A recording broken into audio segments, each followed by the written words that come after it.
Once in your life you find her, someone who turns your heart around, and next thing you know, you're closing down the town.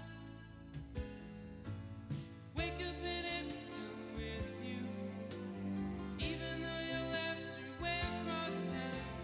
Wondering to yourself, hey, what have I found? When you get caught between the moon and New York City, I know it's crazy, but it's true. If you get caught between the moon and New York City, best that you can do, best that you can do is fall in love. Arthur, he does as he pleases. All of his life, his master's toys, and deep in his heart, he's just a boy. Living his life one day at a time. He's showing himself a pretty good time. He's laughing about the way they want him to be. When you get caught between the moon and New York City, I know it's crazy, but it's true. If you get caught between the moon and New York City, best that you can do, best that you can do, best that you can do is fall in love.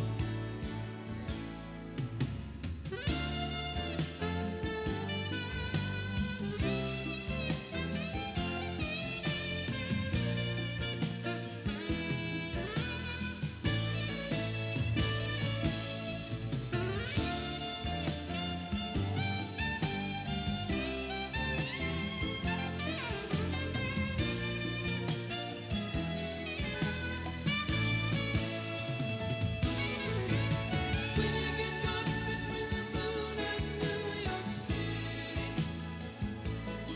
I know it's crazy, but it's true. If you get caught between the moon and New York City, best that you can do, best that you can do, best that you can do is fall in love. When you get caught between the moon and New York City, I know it's crazy, but it's true. If you get caught between the moon and New York City, best that you can do, best that you can do, best that you can do is fall in love. When you get caught between the moon and New York City,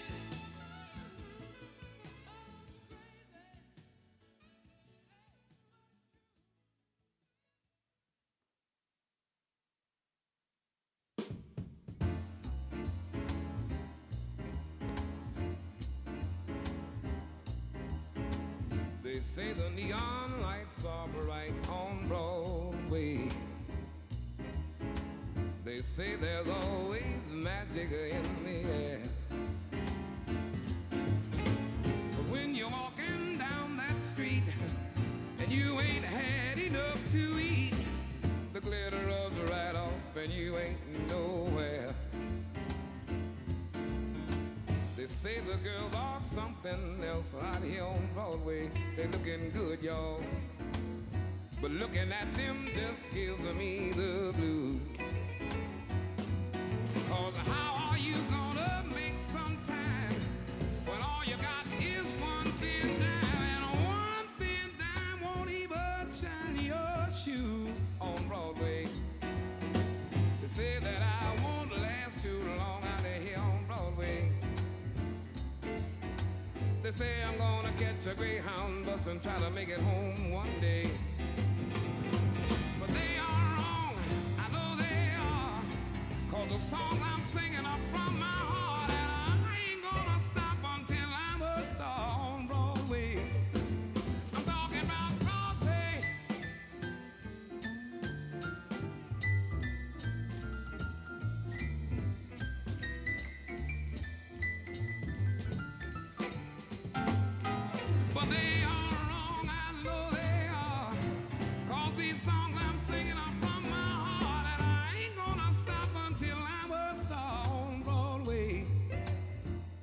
out here on Broadway, y'all.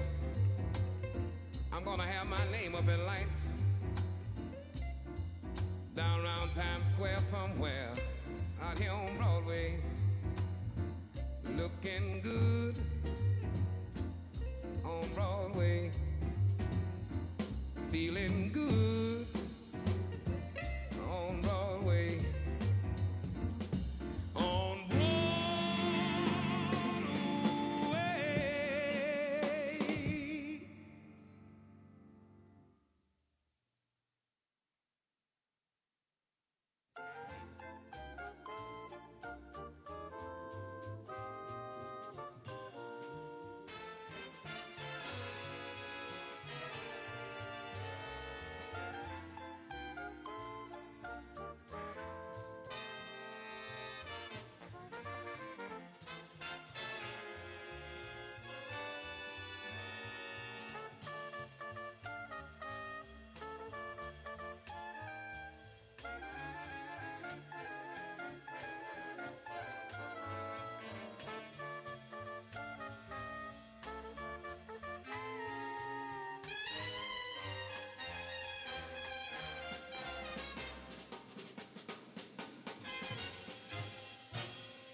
Change was made uptown and the big man Joe and the band.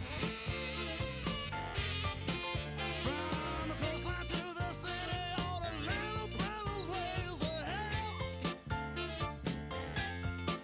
I'm gonna sit back right easy and laugh.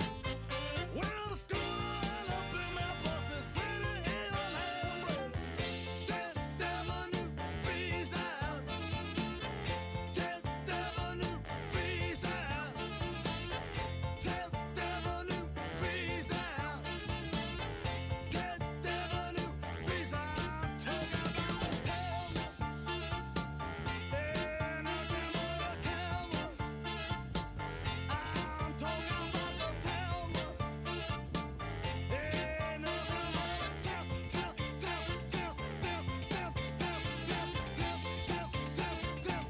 I'm talking about the 10th Avenue freeze out. 10th Avenue freeze out.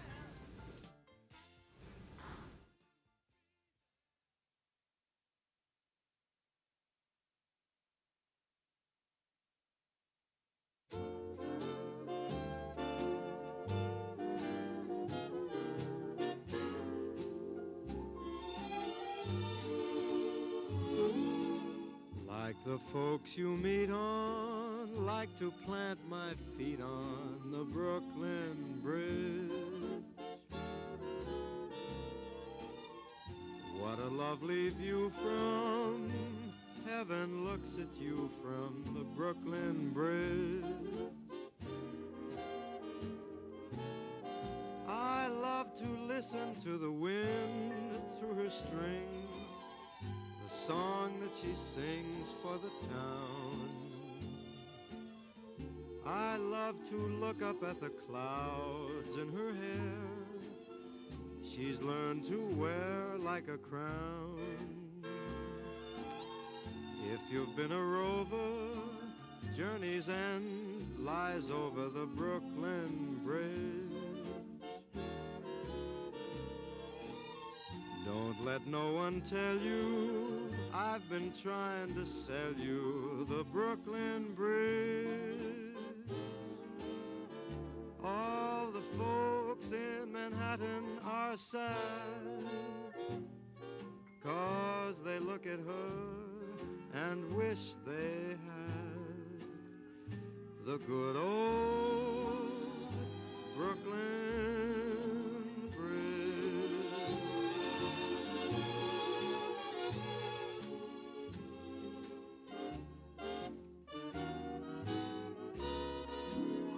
If you've been a rover, Journey's End lies over the Brooklyn Bridge. Don't let no one tell you that I've been trying to sell you the Brooklyn Bridge. You'll miss her most when you roam, 'cause you'll think of her and think of home, the good old Brooklyn Bridge.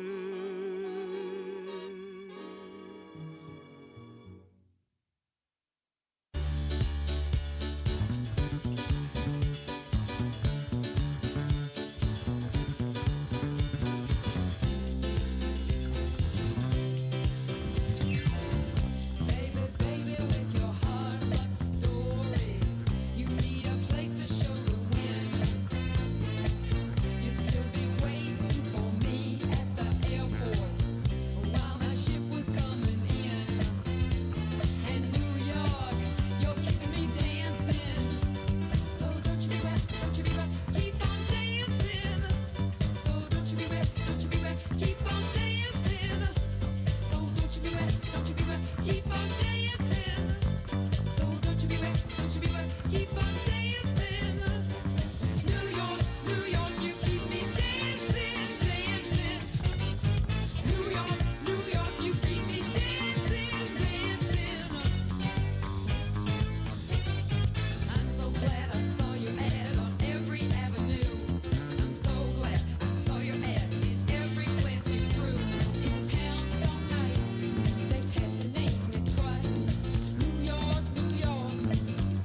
Well, good morning, everybody. We have got a lot to talk about today.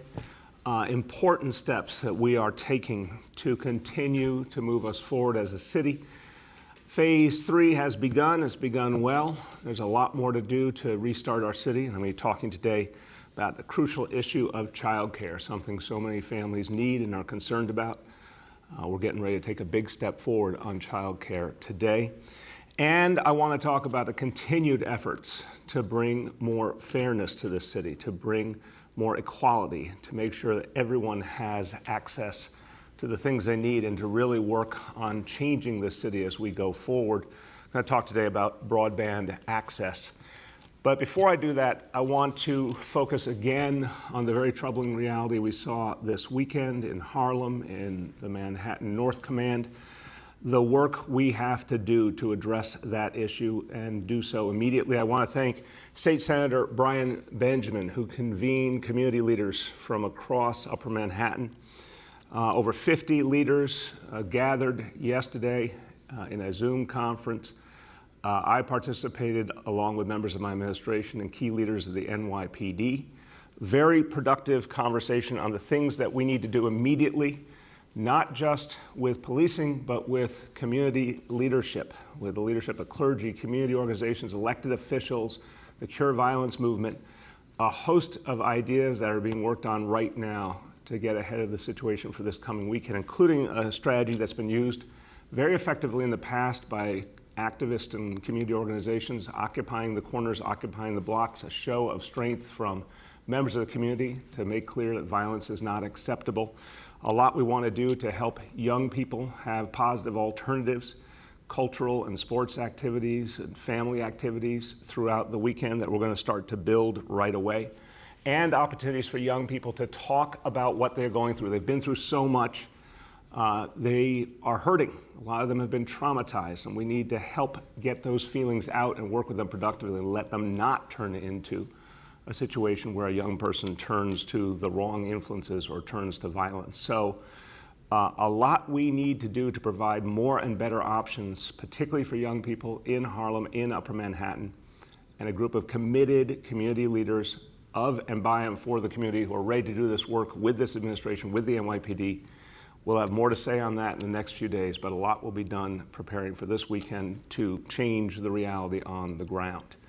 And what I heard very, very clearly was a commitment and an understanding that the only way you change things is from the grassroots up. City government is going to play a crucial role, but the community must be present, hand in hand, working with the NYPD to make these changes.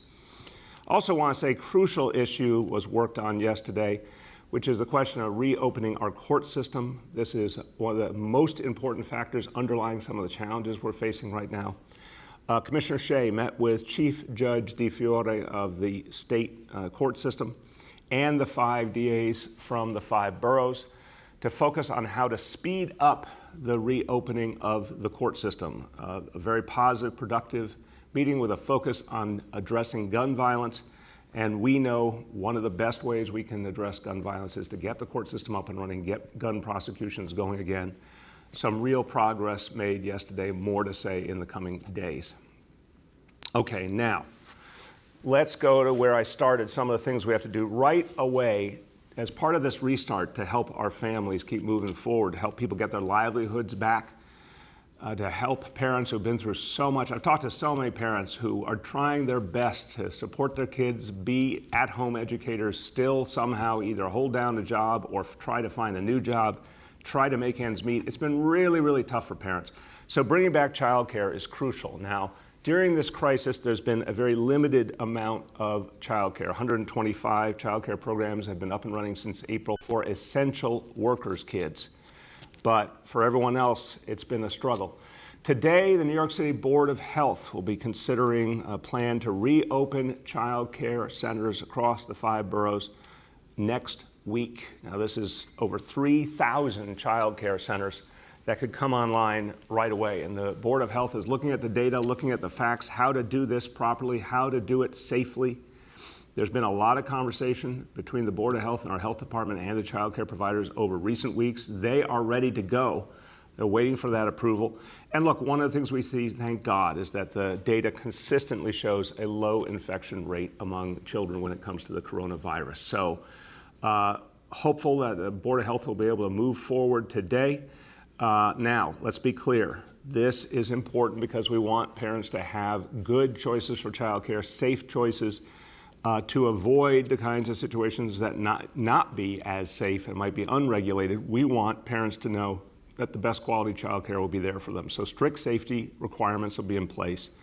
There'll be real social distancing requirements as well. No more than 15 kids in a room.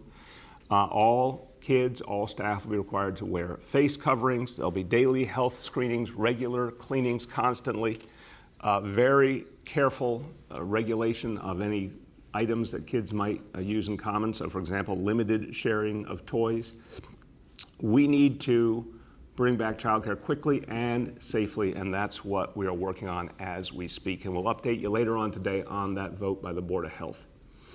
Now, I mentioned also a major step we need to take in the name of not just building back, but building back a better and fairer city. And this takes us to the topic of broadband. Broadband is the way that so many people access everything: education, job opportunities, job training, anything you need, that's where you're going to find it.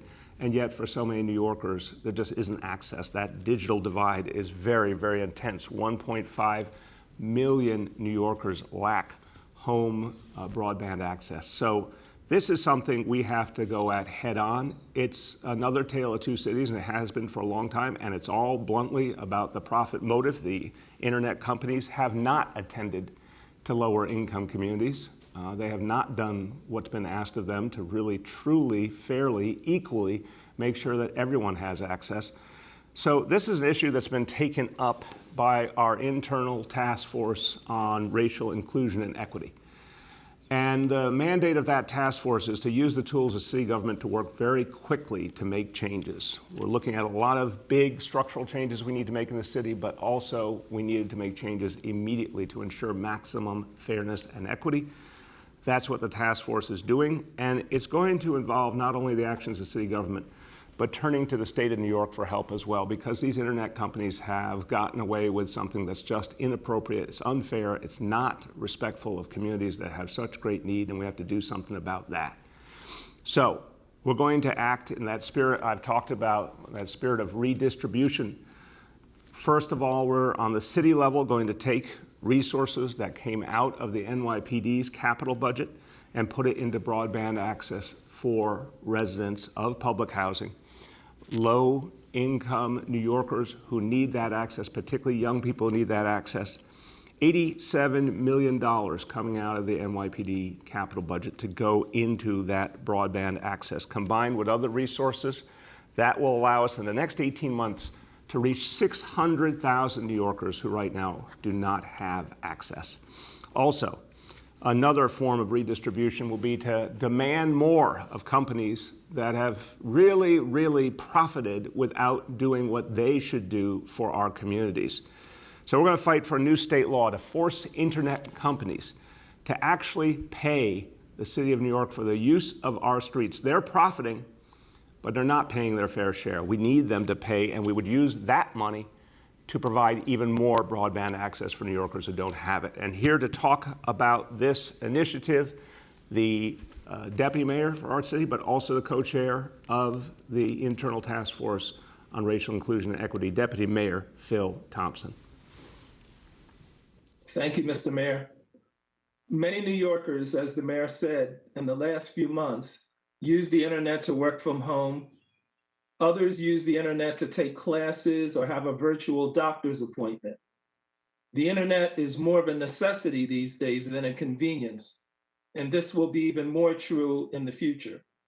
Not having access to the internet in 2020 is like not having access to public education was in 1950. It closes paths to opportunity and makes our economic and racial divides even greater. When our task force on racial inclusion and equity surveyed community organizations in the neighborhoods hardest hit by COVID, the demand for broadband access was one of the most frequent responses we got, including from the woman who's speaking right after me.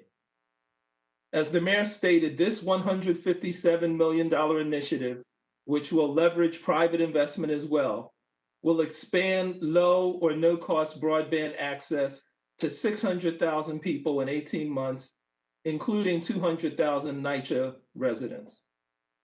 It will include neighborhoods that currently have very little broadband infrastructure, like East New York and Brownsville. The mayor's chief technology officer and the Economic Development Corporation will contract much of the work to be done by minority and women-owned businesses as well as nonprofits. Hundreds of young people from hard-hit communities will be hired and trained as certified broadband installers and technicians. We cannot claim to be a fair city or a democratic city when people are denied access to the internet because they don't have enough money to afford it or because big corporations don't make enough money providing service. Right now, a few companies have a monopoly on providing internet service, and they don't pay a dime to use city infrastructure to provide broadband. As the mayor said, we are working with Senator Kevin Parker and our other friends in the state legislature to change that so that corporations pay their fair share and the revenue will help the city ensure quality, affordable broadband for all. Thank you. Thank you very much, Deputy Mayor.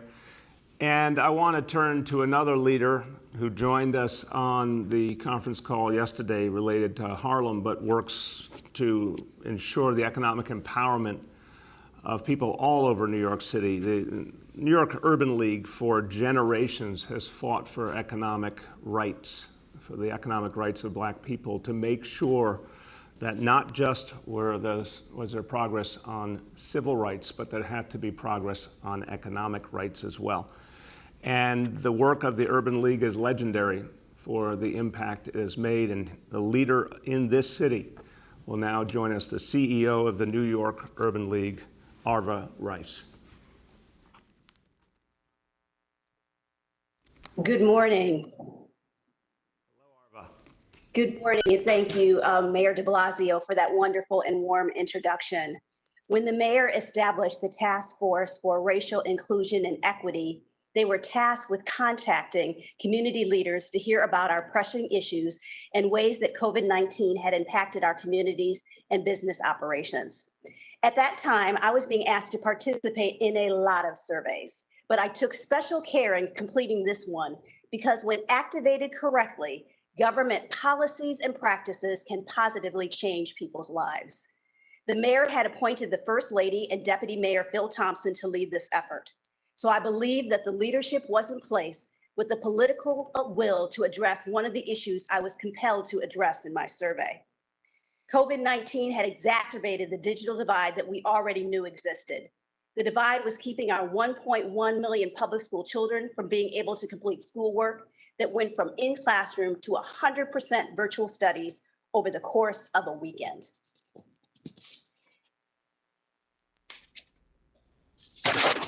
The digital divide kept families from being able to look for employment options and complete job applications. The divide kept families from being able to be counted in the census. The divide kept nonprofits from being able to easily pivot to virtual offerings and track their community members' information digitally. 1.5 million people in the city, mainly low-income people of color, lack both home and wireless broadband service. This makes it harder for the city's most vulnerable people to access work, education, telehealth, mental health supports, and the kind of training that might enable them to obtain a living wage. Community members across the city told the task force that the pandemic is exacerbating the digital divide. Today, I am pleased to be part of the mayor's announcement that the city listened to our issue and has developed a bold response that will not only lead to better computer access, but will also provide opportunities for minority-owned businesses. Thank you for reinvesting money that was previously in NYPD capital budget for 600,000 NYCHA and low-income residents to get the tools they need as we recover from COVID-19. I am told that by the end of this year, tens of thousands of NYCHA households will have access to new low-cost broadband options. Over the next 18 months, that number will grow to 600 people by the end of 2021, all provided with new lower-cost, high-speed internet of $15 a month or less, which is indeed good news. Lastly, I'm excited at the opportunities that this creates for small business development. We all know that small businesses have been hit hard by COVID-19, and it is predicted that over 40% of African-owned American businesses may never open their doors again. The mayor has promised to work in collaboration with the state to end sweetheart deals for big companies and start generating revenue to fund digital equity, investing in infrastructure, and digital inclusion resources. The city will also work to amend century-old legislation that could pave the way for smaller companies and MWBE to enter the marketplace. In this time of uncertainty, economic challenge, and social unrest, New Yorkers need no-nonsense solutions that will have big results. Thank you, Mayor de Blasio, and the Task Force for Racial Inclusion and Equity for this incredible commitment. Thank you so much, Arva. And again, thank you to you and everyone at the Urban League who's been pushing so hard on this issue. And I know you're going to be great partners making this initiative come to life and fighting with us to get the changes we need in Albany as well. Thank you. So everyone, just a couple more things. And whenever we talk about fighting our way back from this crisis and overcoming the coronavirus, it always comes back to where we began this discussion months ago: testing, testing, testing. So we've seen a lot of progress on testing, and more New Yorkers are taking advantage of more and more opportunities to get tested. We want to go even farther now. So tomorrow, Wednesday, July 8th, will be our Get Tested Day of Action. We are aiming over the next week to get 150,000 New Yorkers tested. We need everyone to be a part of this effort. Our city agencies are involved, of course, our Test and Trace Corps, community organizations, and with a particular focus on the communities that have been hardest hit. So testing makes such a difference. Now it's more and more available than ever. Let's get everyone tested. And if you want to get tested and don't know where, go to nyc.gov/COVID test. And now, what a perfect segue to our indicators. And again, today we have good news. Indicator number one, daily number of people admitted to hospitals for suspected COVID-19. Threshold is 200 today, 58 patients. Number two, daily number of people in health and hospitals, ICUs. Threshold of 375 today, 295 patients. And number three, percentage of people tested citywide positive for COVID-19. Threshold of 15% today, 2%. A very good number. Yesterday we were at 1%, but we've mainly been at 2%, and that is a very, very good place to be. Okay, let's just do a few words in Spanish. Para salvar vidas y prevenir la violencia con armas de fuego, nuestra policía tiene que trabajar junto con nuestras comunidades. Para una ciudad más segura, también hacen falta más oportunidades. Las grandes empresas no han llevado Internet adecuado a las comunidades más vulnerables. Entonces, lo hará la ciudad de Nueva York. Y para que los padres de familia puedan volver a trabajar, esperamos reabrir las guarderías la semana que viene. Vamos a cuidar a nuestros niños.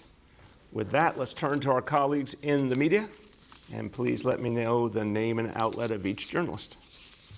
Hi all, just a reminder that on the phone today we have Deputy Mayor Thompson, Health Commissioner Dr. Barbeau, Executive Director of the Test and Trace Corps, Dr. Long, and Senior Advisor Dr. Varma. With that, I will start with James Ford from Pix 11. Thanks very much for taking the call. Can you hear me okay? Yeah, James. How you doing? Good to see you.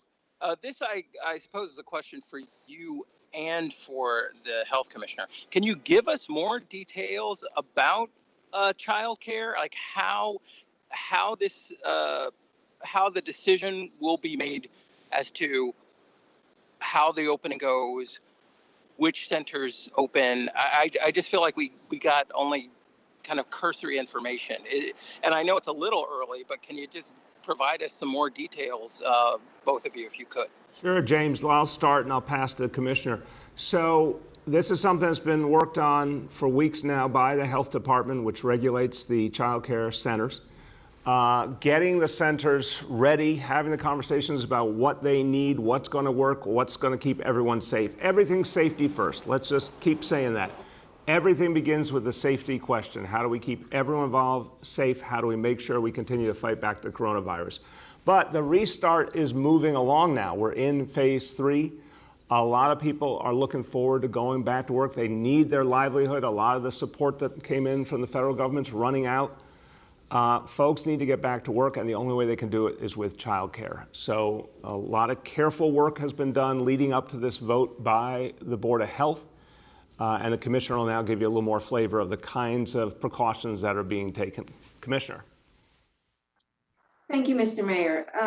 So this vote that's coming before the Board of Health would apply to city regulated child care centers and school-based child care programs. And in order for the centers to be open safely, they have to meet regulations that were set out by New York State. So for example, in addition to limiting capacity to no more than 15 children and ensuring that the physical space within the child care center allows for appropriate social distancing, there are requirements to ensure that staff wear face coverings all the time, to ensure that there are daily health screenings conducted, and that they remain on file and available for review, as well as requirements for child care centers to have safety plans in place that include signage for social distancing, include protocols for cleaning on a regular basis, again, to reduce the possible transmission of COVID-19. So all of these things have been set out by New York State. The vote will be coming before the Board of Health, and we, through our Bureau of Child Care, will ensure that child care programs get all of the technical assistance they need before opening to make sure that they do so safely. And we will be resuming inspections of these centers. So all of that will be triggered by the vote of the Board of Health this afternoon. Thank you. Go ahead, James. Thanks. And just a related follow-up, can you talk about what the status is for the decisions regarding the reopening of schools and maybe address parents' concerns about how that process is going and how it's going to turn out? Sure. We're going to have a lot more to say on this week, James, but the bottom line is this: safety first, health first. Everything we're going to do is going to be with that prism to make sure that we are convinced we can do things in a healthy manner for kids, parents, educators, staff, everyone. Now, we're over 2 months away to the opening of schools, so a lot can happen. A lot of challenges can come up, or progress can happen in that time. So we're going to be ready for any eventuality. But the bottom line is to listen to the voices of parents, first of all. We work for them. And the Department of Education did something amazing. I mean, a survey that reached 400,000 New York City public school families. 400,000 families responded. I've never heard anything like that. And 75% of them want their kids back in school in September. So the people are speaking. It's our obligation to respond to that, but to do it safely, to do it well. So we're going to have more to say on it this week and then every week leading up to the opening of school.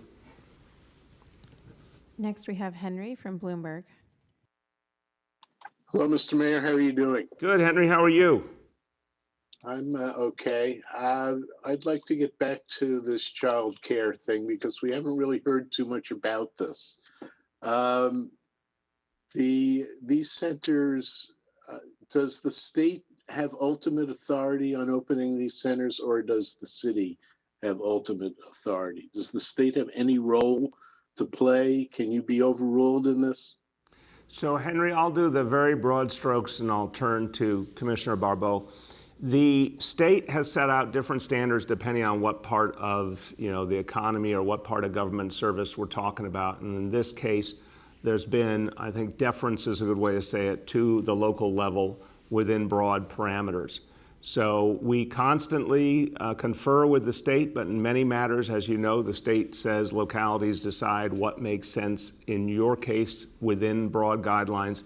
I think that's essentially where we are here. Commissioner, you want to go more into that? Certainly. This applies to city-regulated childcare centers, and it's a vote by the Board of Health. And so the state, the role the state plays here is setting out the guidelines that the childcare centers need to meet in order to ensure health and safety of children, but it would not be a vote that could be superseded by the state, again, as long as centers follow the guidelines for health and safety. Go ahead, Henry. Okay, thank you. And I'd like to go back to the issue on how to fight crime. The end of stop and frisk happened at a time when crime was really being kicked out of town. There was very little crime going on in the city. Do you have any concerns that as violent crime increases to this extent, that the political support for curtailing stop and frisk will erode, and that more people will become sort of impatient with this and maybe leap to seeing stop and frisk as a tactic that should be used more and more on the streets? It's a good question, Henry, but I think the systematic, I think overtly racist use of stop and frisk was an abject failure, and it's been proven now for years and years. That is not a strategy we're going to go back to under any circumstance. And I think the people of the city feel very, very strongly that it was a mistake. And I think it put our officers in a horrible situation as well, in a very unproductive situation on top of being one that was in effect discriminatory. So no, I don't see us going back there. I also have to remind you, when we made the decision to move deeply away from stop and frisk, no, crime was still noticeably higher than where we are now. Remember that we came in with still a lot of crime challenges to deal with. And in fact, it was that we could fight back crime consistently over years, reduce crime without stop and frisk. That was one of the things that really proved to people why it was the wrong strategy all along. So I think that memory will be clear, and I don't think we're ever going back to that. Next, we have Luis from New York Old. Good morning, Mr. Mayor. Yesterday, the governor expressed his concerns about hotspots where there was non-adherence over the holiday weekend, one of which was the East Village. He would go on to partially cite an executive order he signed in early April, which detailed the issuance of fines not to exceed $1,000. I'm quite familiar with your stance on the issue, but the governor simply won't let up on this. Now, I know we're very close to entering phase 4, when allowable gatherings increase from 25 to 50 anyway. Might that be part of your reasoning, sir? Is there anything new you could add to that which you've already stated on the subject? Thank you for the question, Luis. First of all, phase 4, that's something we have to look at very carefully. As we come up on the potential for each new phase, we watch the data carefully, and we watch not only what's happening here, but things we can learn from the rest of the country. That's why we moved forward with phase 3, but took the indoor dining piece out. So the same careful consideration will happen as we approach phase 4. We're going to analyze it. The state's analyzing it. We're going to be constantly in conversation about it. So, that decision has not yet been made. But on your question, no, I think it's quite clear from what I outlined yesterday. We had a huge enforcement team out over the weekend in places like the East Village. We found overwhelming compliance upon arrival. Our inspectors found overwhelmingly that people were doing the right thing. The restaurant owners, the bar owners, the customers alike. There were some places where some corrections had to be made, and people did it willingly when our inspectors and ambassadors directed them to. So, we're going to keep doing the work on the ground. And I want to just give a lot of credit to the people out there who work for the city, who go out and make sure these situations are addressed.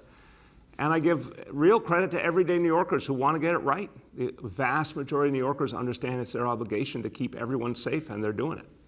Go ahead. Okay, on the subject of testing and tracing, last week there were reports of Rockland County having to issue subpoenas for the sake of following through with tracing. Has the city experienced anything at all along those lines that is dealing with uncooperative individuals whom tracers are trying to reach out to?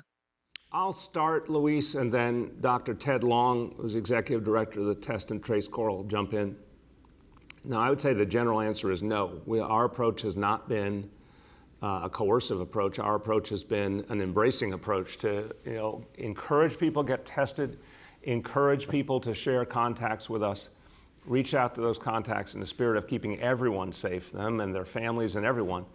And overwhelmingly, I think we've seen a lot of cooperation. We need to strike a balance always because we want the maximum number of people to participate, and we think a more voluntary approach is the best way to do it. Ted, you want to add? Yes, sir. Just a couple of things I would add. And I think our approach has been to have more than 50% of our tracers be people from our communities, calling people in our communities so that they're trusted by the time that they're receiving the phone call. And the other thing I would add is that a third of New Yorkers are utilizing our resource navigators for things like food delivery. So as the mayor said, we've taken the approach of really wanting to have people embrace what we're doing and do this together. And we have not seen anything like what we heard about in Rockland County. Thank you. Next, we have Ruvain from Hamodia. Hi, Mr. Mayor.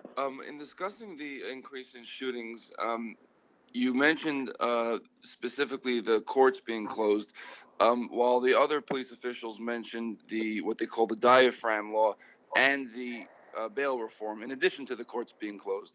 Do you agree with them that those reforms may be leading to an uptick in crime? I think each situation is different, Ruben. I think the biggest factors, from my point of view, are the most universal. The fact that so many people have nothing to do, have lost their jobs, there's no school to go to, there's tremendous frustration and pain and trauma, there is no court system functioning. I think those are the really big factors here. I had concerns about the original bail reform law, but some of those issues were addressed in April in Albany, and yet the whole reality is against a backdrop of a court system that's not functioning. So that's really still the root of so much of this. So everyone's got different perspectives depending on the work that we do. We're all working together to address the issue. But it comes back to the coronavirus first and foremost, and then all the domino effect we felt from it. Now, my next question is, I believe, if I'm not mistaken, that Commissioner Shea has not joined you at any press conference since there were rumors of his resigning. Yesterday, also, typically you do joint press conferences to announce crime statistics. Is there a divide between you two in approach to policing the city? No, I chose Commissioner Shea, having known him and worked closely with him for 6 years. I think he is an extraordinary public servant. We talk all the time. As I said yesterday, he was at a meeting with the 5 DAs and the chief judge at the very time we were doing our press conference, and he was exactly where we needed him to be to try and address this underlying question of how quickly we can get the court system up and running. Chief Monahan was here in his place. But no, sometimes people have different perspectives, and that's okay. But we are united in the broad approach. Look, we all believe in neighborhood policing. We all believe that the only way we're going to move forward is with communities, working with the people of this city, and that we're going through an unprecedented crisis, but we will overcome it because we always do. Next, we have Yoav from the city. Good morning, everyone. Mr. Mayor, I wanted to ask you about the chokehold legislation. Last night on New York One, you cited what you called a change in the law at the last moment in the draft. And you said the NYPD, quote, the NYPD has raised real concerns about it. But nonetheless, this is a law that is rooted in such deep concern in the city that we have to move forward with it. And so I guess my question is, do you still support the law as written, or is your sense that this is what the public wants and therefore you're going along with it? Yoav, look, there's so many issues at once here, and legislation is always going to be a compendium of a lot of different things. That's just the nature of legislation. I served in the city council for 8 years. I know about that reality. This law, we need this law at this moment in history, unquestionably. I am concerned about the wording that was added last minute. I know the NYPD is, but we're going to move forward with the law. We're going to do the retraining of officers to address the features of the law. And as with everything in life, we're going to work hard to make it work. And I have confidence that everyone's going to do their best to make it work. Okay, on another issue, back when the city was at the height of the coronavirus crisis, the city reached out to other localities for a variety of assistance, and it was done at the time with the commitment that the city would help other localities in return. Now that the crisis has moved to other parts of the country, I'm wondering what the city is doing toward those efforts, and particularly given the budgeting issues here, how are we funding any such help to other places? So I've been in touch with some of my fellow mayors. My staff has been in touch with the staff of fellow mayors. We're offering help, and we honor people did come to New York City's defense from all over the country, and we want to be there for anyone who needs our help. So we've been offering help. Mainly to date, it's been in the form of people wanting to learn from our experience, wanting to talk to our experts. There has not, to the best of my knowledge, been a request for sort of material help so far. But if that comes, we'll work to fulfill it one way or another. We'll figure out where to find resources, even if it means private resources. But I really appreciate all the people around the country who help New York City in our time of need, and we'll be there for them as well. Next, we have Abu from Bangla Patrika. Hello, Mayor. How are you? Good. How you doing, Abu? Good. How are you? My question is, the New York City school supposed to have the student food benefit, $420 each student. But do you have any idea when they will get the food card? Wait, Abu, I'm sorry. Just repeat that last part. What for each student again, please? $420 food benefit card. Each student supposed to get. Yeah, I'm sorry. I'm not making sense of this, so we'll follow up with you because I'm not sure the way you're wording it, if I understand. But look, the bottom line is, if you're talking about our commitment to kids, I mean, we're being very, very clear. We're going to continue everything that we've been committed to as we go back into the new school year. And again, safety first, but we intend to create the whole range of services and supports for our kids. Did you have a follow-up? Yeah, then it's been about couple of weeks. In the evening, everywhere is a fireworks, and people get scared. Is there any comment on it? How you can stop it? Yeah, no, Abu, it's been a real issue all over New York City, and it's been unprecedented. Again, this clearly relates to all the realities of the coronavirus, people being home with nothing to do and a lot of frustration. But we have seen in the last few days a marked reduction in the number of complaints we're getting. And the activity seems to be reducing. Let's knock on wood for that. But also, I want to thank the Sheriff's Office and the FDNY and NYPD. They've made over 200 arrests in the last couple of weeks of people who were reselling fireworks for profit on a large scale. And I do think that was helpful, and we'll keep that initiative going as long as we need it to. Last two for today. We have Erin from Politico. Hi there, Mr. Mayor. Going back to the childcare, do you have a sense of how many centers we're talking about here, how many programs and how many kids? And also with the limit on the number of people per room? Are you expecting a situation like with the schools where, not everyone can be accommodated and they have to stagger or things like that? Yeah, so I'll start and the commissioner will jump in. Again, right now we've got about 125 programs that are for the kids of essential workers. Pending the vote of the Board of Health, that would open up over 3,000 child care centers.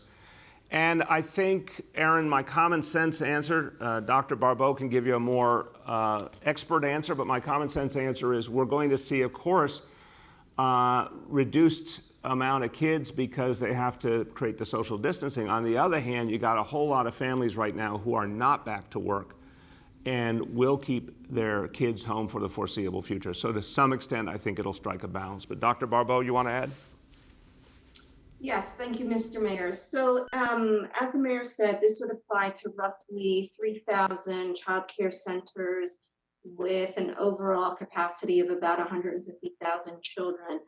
But as many parents continue to work from home, we anticipate that certainly they wouldn't go back to the full 150,000 capacity. And as you note, there would also be the requirement of staggered openings. So not everyone would be coming in at the same time. I think it's important to note here that part of what is driving us bringing this vote before the board is to ensure that as more families do return to work, that we provide safe, high-quality childcare opportunities and not have families have to rely on potentially unsafe options. Thank you. Erin, did you have a second? Yes, I do. On a different topic, to follow up on the chokehold question, can you just be a little more specific about what language you're talking about that you object to and when exactly it was added? Yeah, Aaron, look, I've been very clear. I'm signing it, so clearly it's something I believe is the right thing to do. But the concern that's been raised by the NYPD is on the language related to the diaphragm, which is different than the language that was there before related to the neck and chokehold. But look, again, we're in a moment where we have to show that we're going to do things differently, and we have to address the many, many painful realities of the past and move forward. So overall, I believe it's the right thing to do to move forward with this legislation. But the NYPD has raised a concern which I believe they think is real, and we have to be mindful and we have to see how that plays out. But again, when you look at legislation, you balance a lot of factors. On balance, this is the right thing to do. Last question for today. We have Bridget from WNYC. Mr. Mayor, again on policing, as you consider how to deepen the reforms within the NYPD, there are some who have called for changes at the top. Councilmember Rory Lansman has called for Commissioner Shea to be removed. Are you considering any changes to top NYPD leadership? And if not, why not? Bridget, the answer is no, and the reason is that this leadership group has achieved so much for this city. And again, I am worried that sometimes people see things only through the prism of an immediate moment, and I think we have to look at what's happened over years and years. The folks who are now in leadership, this group I've been working with now, the whole group for years, and what I've seen from Dermot Shea, Terry Monahan, Ben Tucker, Fausto Pichardo now in his role, Rodney Harrison in his role, is a group that's really committed to neighborhood policing, to a transformation of the department under the watch of all of these leaders. This is now a majority people of color police department, more and more a police department made up of people who live in New York City, a police department that has reduced arrests intensely, got rid of stop and frisk, but very, very important, reduced the amount of arrests to the tune of hundreds of thousands while keeping the city safe. And what we've dealt with in this year has been so aberrant, obviously, because of the coronavirus crisis, but the track record is really clear. These are reformers who have achieved a lot, and we have more to do. And we're going to be doing a lot more over the next year and a half to continue that reform. So this is a strong leadership team that I have faith in.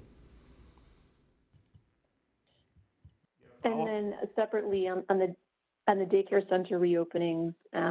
You said they're pending the Board of Health vote today, but you're announcing them this morning because presumably you anticipate them approving this? Yes, look, there's always a process when you're talking about a board, but a lot of work has been done over the last weeks to prepare for this vote, and I think the board feels good about this proposal. And it's really important to tell people that childcare centers will be up and running as soon as Monday, because for some parents, that's going to be very, very important to their immediate plans. Okay, everybody, let me just say a quick thing by way of conclusion. We've got to remember that this city is a place like no other, and a place of extraordinary strength and resiliency. The issues we talk about every day here, the challenges we take on, I think a lot of the places might feel overwhelmed by them. New York City always finds a way to forge ahead. So we have been thrown arguably the greatest crisis in our history in these last few months. But today, second day of phase 3, I see rebirth, I see a lot of strength, I see people coming together, and even when we face new challenges, like what we're experiencing in Upper Manhattan, people immediately join together. They are not pointing fingers, they're not saying it's someone else's problem. People joined together. 50 people yesterday immediately came together, community leaders, and said, how do we solve this together? We need the work of the NYPD, but we in the community have to be a part of the solution as well. That's been true with the whole way we've taken on the coronavirus as well throughout these last months. So the New York City way is the way forward, and I want to thank all of you for what you do every day to help us move ahead. Thank you.